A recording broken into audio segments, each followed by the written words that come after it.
All right, this training module is going to focus on the mechanics of penalty enforcement and what we should do once we have a flag down. This is specifically going to deal with 4 officials. So here we go. Remember, when we throw the flag for live ball fouls, we want the flag to be at the yard line, not the physical spot. When we throw the flag at the physical spot that the foul occurred, frequently run the risk of hitting players and the flag moving. We don't want that. So we can just drop the flag nearest to us and then move it as necessary, because lateral ball position, whether it's hash mark between the hashes or far hash, is important. But when the ball is live and we have a foul, we just want to make sure the flag gets to the yard line. We can always fix it later. Fouls with no spot, whether those are dead ball fouls simultaneous with the snap fouls, or fouls that are enforced, live ball fouls enforced as dead ball fouls, we just want that flag high in the air. No spot is not important. We just want to make sure everybody sees it. Know that if we have multiple flags down from different officials, we want those officials to come together. Now, if we have multiple flags for the same foul, it should be practice that we get the flags to the same spot. So we should move the flags if they're not already at the same spot, put them at the same spot, so that we can identify that that's actually the spot of the foul. But if we have different flags, we still want flags for different fouls, rather, we still want to come together before we go to the referee, so we know what we're going to tell the referee before we get into enforcement. So if you're the calling official, and specifically, let's say you're the only flag down in this play, you want to make sure that when the play's over, we get the referee's attention with the whistle. Double toot, funny air in the whistle, some people say, so that the referee doesn't go ahead and move the pucks, the down box doesn't move. We want to make sure that everyone is aware that something unusual happened on this play, and we want to get everybody's attention so we don't miss anything. Once we've settled all that, and we'll get to who should cover what spots here in a second, we should be jogging toward the referee and signaling, using the preliminary signals pointing to the offending team, so the referee can then, wherever they are on the field, stop and give a preliminary signal. That prelim by the referee should be for all of our fouls except for delay of game, encroachment, or false start. We don't need a prelim for those, but anything else like a pass interference or a holding or a flag guarding, should give that immediately as soon as we're clear of players toward the line judge side. After that, the referee can then go talk to the captain and get options. And then we can go into our final enforcement. Important to note, we need to make sure that we report the 4 W's to the referee as soon as you get there. Just a signal is not enough, should not replace a conversation. That conversation may be real short, but we still want to go. We want to give them the what, what's the type of foul? Is it a dead ball foul? Is it a live ball foul? And then specifically, what is the foul? Who, offensive team, defensive team, kicking team, receiving team. In the event there's a change of possession, I like to use intercepting team if the foul occurs during a return, or passing team or fumbling team if it occurred prior to change. Because remember, offense just means the team that had the ball at the moment. It's not necessarily the team that started with the ball, although frequently that is the case. And the defense is their opponent. So it's important to make sure we make that distinction. And then when, status of the ball. Is it loose? Is it a foul while the ball's in player possession or team possession? Did it occur after a change of possession? These are important. And then where? We need to make sure we know where we're enforcing the penalty. Is it the previous spot, the spot where the run ends, spot of the foul, succeeding spot, previous spot, etc. Make sure we get all that information to the referee so that when the referee goes to get options from the captain, the referee can be clear with what they're going to say. So here are some specific enforcement procedures for the referee. This is from the book, although the graphics have been updated for the latest edition. If we're in the last 2 minutes of the half, we make sure we stop the clock for the foul, and then the referee should give the preliminary signal and indicate the offending team. We'll then find the offended captain and give that captain options. Now, what's important here is that if penalty enforcement is obvious, we want to lead them. We want to do as much thinking for the team as possible.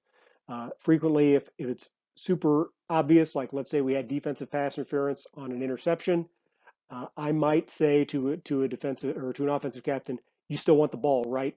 Yeah, they're going to say yes to that. We'll take care of those things. Also, when I give options to teams, I like to tell them what it's going to be, not necessarily what the foul was.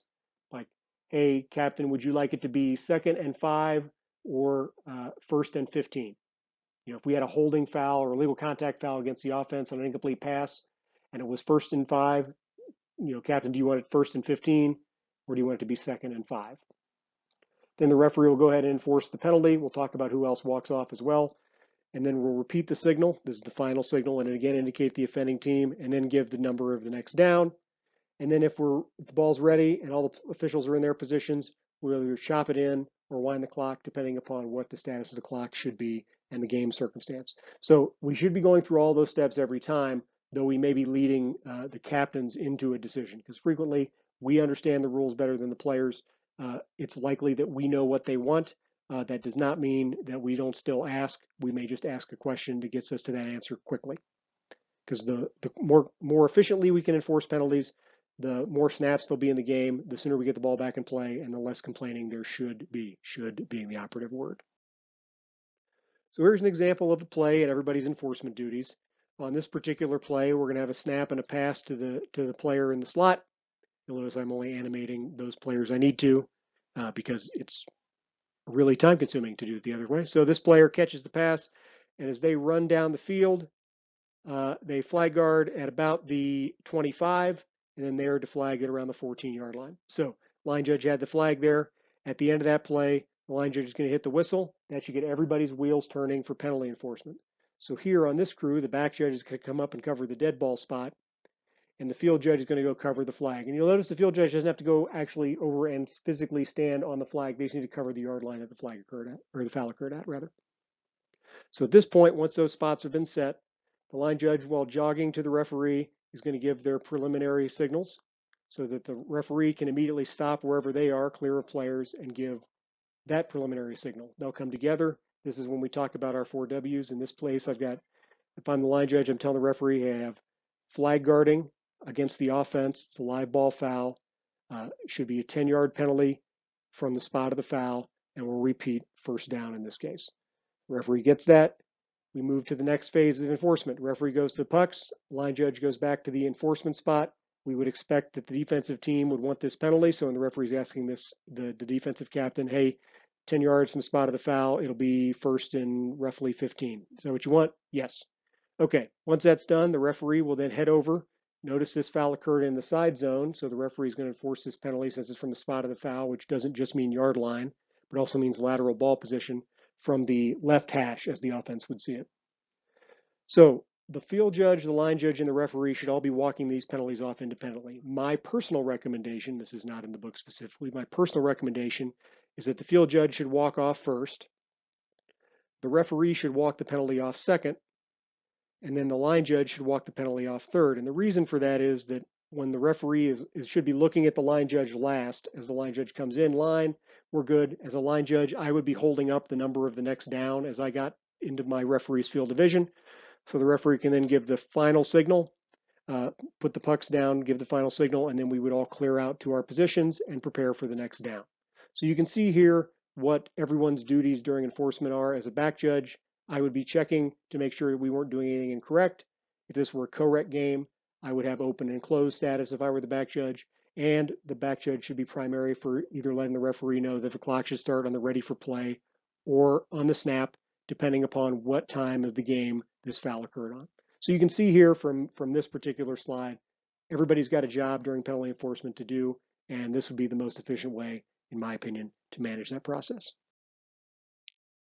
Things that are important also for referees is to give good, clear announcements. We want to make sure we give the foul, the team, the yardage, and the next down.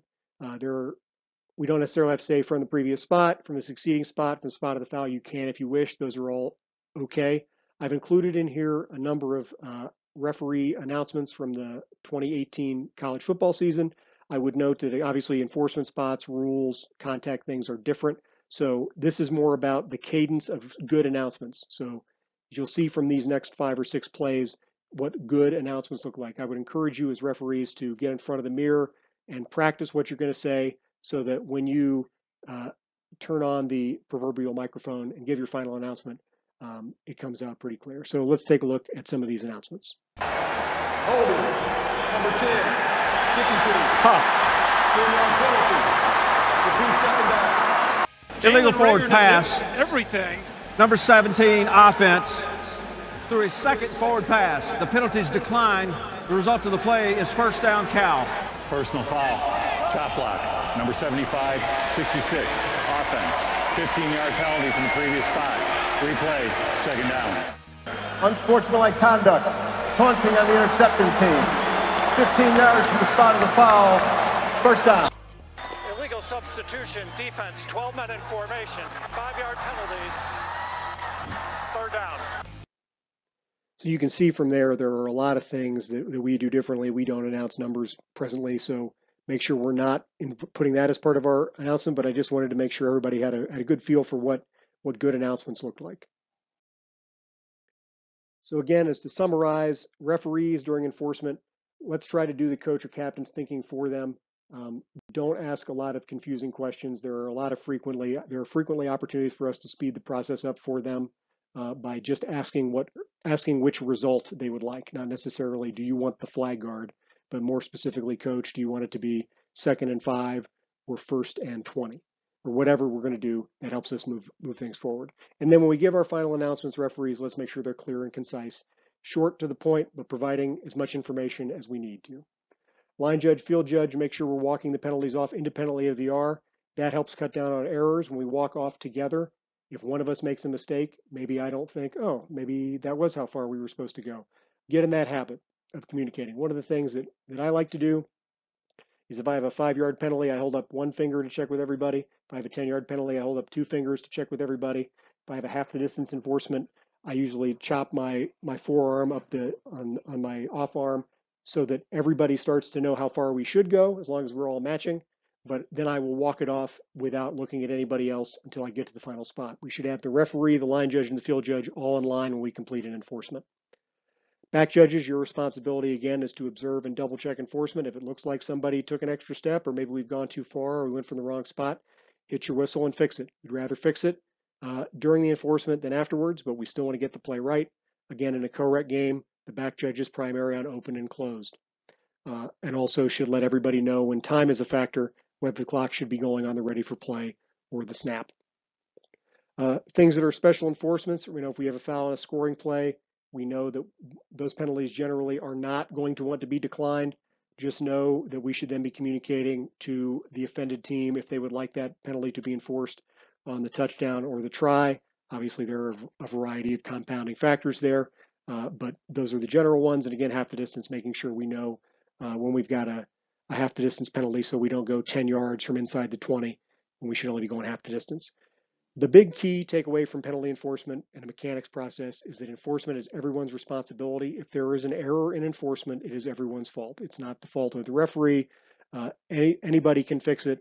We all should be on high alert during penalty enforcements to make sure that we don't have errors. I hope you found this module useful. If you have questions, don't hesitate to email us at nirsaflag@gmail.com or myself at nickbrigati@gmail.com. And you can see the website for other officials' resources for flag football that's available to everyone. I hope this was helpful. Have a great year.